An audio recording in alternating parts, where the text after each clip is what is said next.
Selon les informations du magazine Newsweek, le courrier reçu par Gisèle Pelicot de la part du palais de Buckingham aurait été écrit par la reine Camilla qui aurait été impressionnée par l'extraordinaire dignité et courage de cette femme. Une affaire judiciaire qui s'est exportée au-delà des frontières. Pendant plusieurs semaines, à la fin de l'année 2024, les Français ont vécu au rythme du procès dit des viols de Mazan.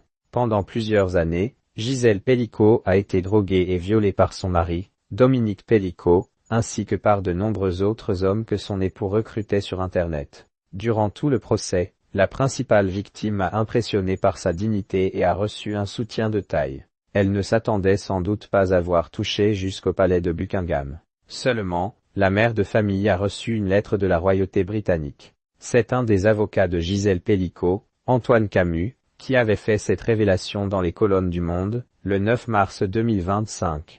Malgré tout, il s'était refusé de faire tout autre commentaire s'agissant d'une correspondance privée. Elle était sidérée, émue et assez fière de voir qu'elle avait réussi à porter le combat jusqu'à la famille royale d'Angleterre, avait ainsi déclaré l'homme de loi. Seulement, jeudi 13 mars, selon les informations du magazine Newsweek, c'est la reine Camilla qui aurait écrit cette lettre. Camilla estime que Gisèle Pelicot a une dignité impressionnante et l'épouse de Charles III aurait été impressionnée par l'extraordinaire dignité et courage de cette femme qui a accepté le regard du public, selon une source au sein du palais de Buckingham citée par le magazine britannique. En effet, Gisèle Pelicot avait refusé que le procès se déroule à huis clos, pour que la honte change de camp.